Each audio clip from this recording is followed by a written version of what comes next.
Along Los Angeles' 101 freeway, a meticulous jewel thief leaves no trace and hurts no one, but his final score draws an insurance broker, a relentless detective, and a violent rival toward the same deadly room. This is Crime 101. Over Los Angeles, disciplined jewel thief Mike Davis listens to guided meditation while preparing for another carefully timed job. Behind the calm voice, Mike checks his weapon and rehearses every movement, determined to control every variable. He follows a diamond courier through the city, using surveillance and hacked information to predict the delivery route.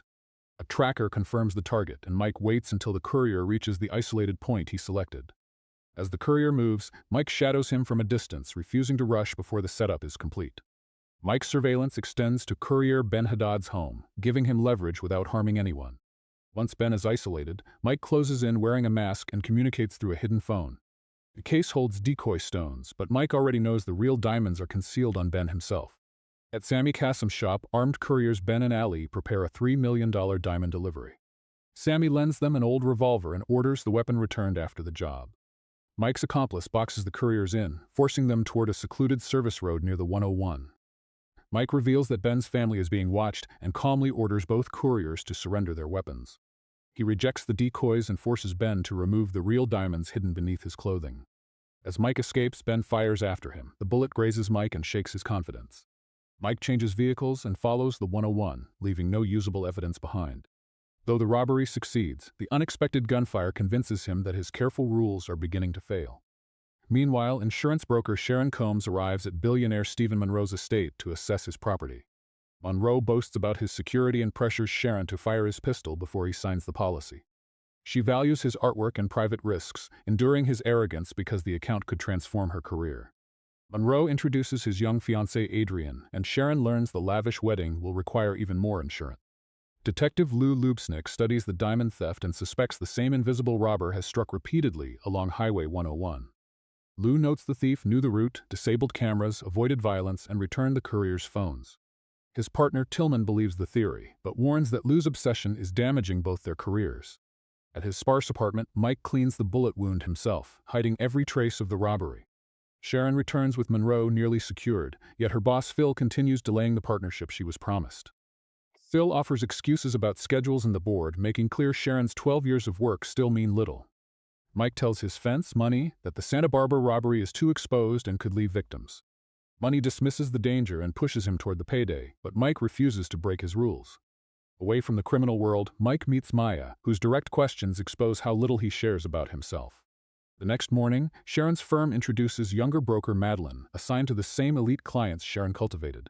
Sharon is ordered to investigate jeweler Sammy Kassam while Madeline takes over Monroe, the account Sharon nearly closed. Lou questions Kassam, who insists he never leaked the delivery and challenges the police theory. Mike hires hacker Devin to monitor wealthy targets and extract private schedules from their digital accounts. Meanwhile, Money recruits reckless young biker Orman to execute the Santa Barbara plan Mike rejected. Money challenges Orman's courage and promises him the job if he can handle violence. Mike deliberately causes a minor collision with Sharon's company car, creating a believable reason to exchange details. Sharon insists on following insurance procedure, while Mike quietly studies her and arranges another meeting. Their staged accident places Mike inside Sharon's routine, but she still sees him only as an awkward stranger. Sharon asks Lou to polygraph Kassam, but he recognizes her firm's real goal is avoiding a costly payout. Their conversation turns personal as each questions whether money, security, or public service has improved their life. While Orman rides toward Santa Barbara, Lou reduces hundreds of robberies by value, method, violence, and evidence. The remaining cases form a clear pattern: valuable jewelry, hacked schedules, no blood, no DNA, and access to the 101. Orman storms the jewelry store, immediately abandoning Mike's quiet methods and terrorizing everyone inside. He forces employees to open cases, beats resistance aside, and fills a bag while panic spreads. The robbery ends in chaos, leaving witnesses traumatized and proving Orman has no concern for Mike's code. Lou presents his pattern, but the captain says connecting old cases threatens the department's official clearance numbers. He orders Lou to abandon the phantom thief and choose a convenient explanation that protects everyone's statistics. Mike reconnects with Maya and invites her to an expensive restaurant, hoping to appear more ordinary than he feels. Maya arrives after a minor accident and begins testing whether Mike's polished image is genuine. She considers ending the date because they seem incompatible until Mike admits he chose the restaurant only to impress her. The confession relaxes them both, and their awkward dinner becomes honest, playful, and unexpectedly intimate. Elsewhere, Lou's wife Angie admits their marriage has become habit rather than love and prepares to move out. As Lou's home life collapses, Maya asks Mike whether he would erase his past and begin again. Mike says he has a precise financial target, believing enough money will finally make ordinary life possible. Their date ends warmly, but news soon reports a brutal masked robbery near Santa Barbara and Highway 101. Lou sees similarities to his case, yet the violence proves this new robber does not follow the same code. Mike confronts Money for giving away his plan, and Money mocks his demand for trust after rejecting the job. Sharon oversees Kasim's polygraph, but his anger exposes the cruelty of an insurer searching for reasons not to pay.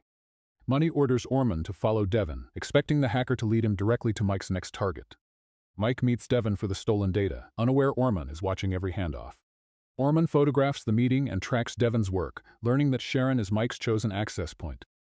Devon's files reveal Sharon's movements and client calendar, allowing Mike to place himself directly in her path again. At a valet stand, Sharon meets Mike again and bonds with him over classic cars, finally learning his name. Sharon accepts his charm and walks with him, unaware their repeated meetings are part of a carefully engineered approach. Maya searches Mike's empty apartment for photographs and realizes his life contains no visible history or family. Mike admits he barely speaks to his relatives and claims poverty left nothing worth keeping from childhood. Maya turns on music and pulls the guarded thief into a clumsy dance, breaking through his control.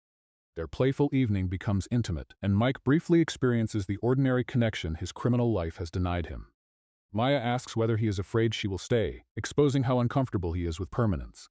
Mike finally admits he wants her to remain, a rare honest answer that draws them closer. By morning, the possibility of a shared life makes his planned final score feel more urgent. Elsewhere, Orman follows Devon home and uses a fake delivery to force his way inside. He threatens the hacker, steals Mike's target files, and learns Sharon connects him to wealthy clients. Mike tracks Sharon to an art event, staging another coincidence before inviting her somewhere quieter. At the gallery, Sharon and Mike compare taste, careers, and the reinventions they both pretend are still possible. Forensics finds a microscopic blood trace in Mike's abandoned car, giving Lou the first physical evidence in years. Sharon reads Mike instantly: expensive clothes, obsessive order, hidden wealth, and a childhood shaped by chaos. Mike reveals the meeting was planned and demonstrates that he has investigated her just as carefully. He offers Sharon a fortune for client information, promising clean thefts, no injuries, and only insured losses. Sharon refuses, insisting she built her career honestly, but Mike warns her firm will never reward that loyalty. Outside, Orman begins following Mike, using the stolen intelligence to confirm the identity of Money's rival. Mike notices the motorcycle and tests the tale through empty streets, forcing Orman to reveal himself. The quiet surveillance turns into a high-speed chase when Orman refuses to back off. Mike uses traffic and sharp turns to trap the biker, but Orman keeps attacking from beside the car. Mike finally forces Orman off the road and follows him into a convenience store. Inside, Mike corners Orman and demands to know who sent him and what information he stole. Orman confirms Money ordered the surveillance, so Mike warns that another encounter will end badly for both men. Meanwhile, Lou tries yoga after separating from Angie and unexpectedly meets Sharon in the class. Sharon quickly recognizes his marital trouble, while Lou receives a report about a suspicious car near another jeweler. Lou races to the scene, convinced the parked vehicle belongs to the 101 thief. A nervous officer mistakes a young man for an armed suspect and shoots him before Lou can intervene. Lou refuses to support the false claim that the victim had a gun, placing himself against his colleagues. While Lou is suspended, Sharon watches Madeline celebrate winning Monroe's policy and a $5 million diamond edition. Phil again delays Sharon's partnership, praising her numbers while demanding more patience after 12 years. When Sharon threatens to leave, Phil says her age and gender make her less valuable to wealthy clients. Sharon leaves Phil's office furious, while the crime lab separately confirms the thief's DNA identity. The blood sample identifies Mike as James Davis, and Lou traces an old foster care record to his childhood address. At night, Mike presents Sharon with the final target, Monroe's Beverly Wilshire exchange worth $11 million. Sharon demands $3 million for her role, knowing one mistake could destroy them both. Mike agrees because this will be his last job, the score meant to buy a permanent escape. Lou opens James Davis's archived file and follows the paperwork to a former foster home. An elderly caregiver recognizes the name, revealing that James once lived there among other abandoned children. Lou learns more about James's childhood and leaves the foster home believing the case is finally closing. After Lou departs, the caregiver calls James and warns that police have connected him to his past. Mike and Sharon finalize the courier's arrival, the hotel room, the guards, and the cash handoff. Mike scouts the Beverly Wilshire and identifies the employee routes needed to reach room 1018 unseen.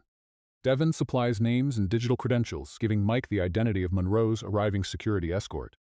Orman ambushes Sharon, beats her, and demands every detail she shared with Mike. Injured and frightened, Sharon turns to Lou, admitting she helped plan the Monroe robbery. Lou promises protection and possible immunity if she gives him Mike's full plan before the exchange. He quietly arranges surveillance and prepares to intercept the robbery without exposing Sharon to Orman. Mike meets Maya and says work will take him away, perhaps for much longer than usual. Maya confronts the emptiness around him, no photographs, friends, family, or proof that his life is real. Mike blames poverty and dangerous people, but Maya says money will never make him stop running. He leaves knowing she understands the truth, even though he never confesses the robberies. That night, Mike watches Maya sleep and accepts that his final job may cost the relationship. At Lou's safe apartment, Sharon waits under protection while the heist proceeds without her. Lou keeps her hidden, then leaves to confront Mike and protect everyone inside the hotel. Using Sharon's information, Lou intercepts the courier's route and prepares to enter the operation undercover. Mike threatens Monroe's assigned driver into surrendering the vehicle, using the man's family to guarantee silence. He takes the driver's phone and verifies the airport pickup instructions for the arriving courier. At the terminal, Mike presents the stolen credentials and collects the man he believes is Monroe's courier. Lou has assumed the courier's identity, placing the detective directly beside the thief he has pursued. Their conversation about homelessness reveals Mike's childhood poverty, while Lou quietly tests the man behind the pattern. A shared love of classic cars and Steve McQueen makes Mike relax, unaware Lou recognizes the irony. Meanwhile, Sharon warns Madeline that the firm uses talented women as bait for wealthy male clients. She publicly quits, rejecting Phil's empty promises and refusing to sacrifice another decade for partnership. Mike escorts the disguised Lou into the Beverly Wilshire, believing the final exchange remains under control. They use a service elevator and a false delivery problem to reach the private floor without suspicion. Inside the elevator, Lou maintains his cover while Mike prepares to seize the room. Mike enters Monroe's suite, draws his gun, and orders everyone to raise their hands. He forces Monroe, Adrian, and the guards to kneel while demanding the cash and safe. Mike makes the courier open the case, revealing watches and diamonds while Monroe is forced back toward the wall. As Mike reaches for the valuables, Lou reveals himself as police and orders James to drop the gun. James refuses, and the detective and thief hold each other at gunpoint until Orman bursts into the room. Orman seizes the standoff, takes a hostage, and threatens to kill everyone unless both men surrender. Orman fires and wounds Monroe, forcing James to choose between his rule and innocent lives. James shoots Orman dead. Lou, seeing who saved the room, orders him to take the case and disappear. Lou builds a cover story naming Orman as the 101 robber and insists the stolen fortune never existed. He forces Monroe's associates to hide the cash and diamonds, knowing their own crimes will keep them silent. James walks away from the hotel with the score, while police and ambulances race toward the suite. Later, Lou rides a city bus carrying the secret that James escaped and Orman will take the blame. James returns to his meditation recording, driving away along the same highway that defined his crimes. For the first time, the calm instructions sound less like preparation and more like a farewell. Sharon returns to yoga, trying to rebuild a life no longer controlled by Phil or the heist. Lou brings her several untraceable diamonds and shows her a strange message James left behind. The message directs Lou to a garage, where a classic Camaro waits beneath a cover as a retirement gift. Maya receives James's childhood photograph and apology while Lou drives the Camaro into daylight. Both offered a chance to move on.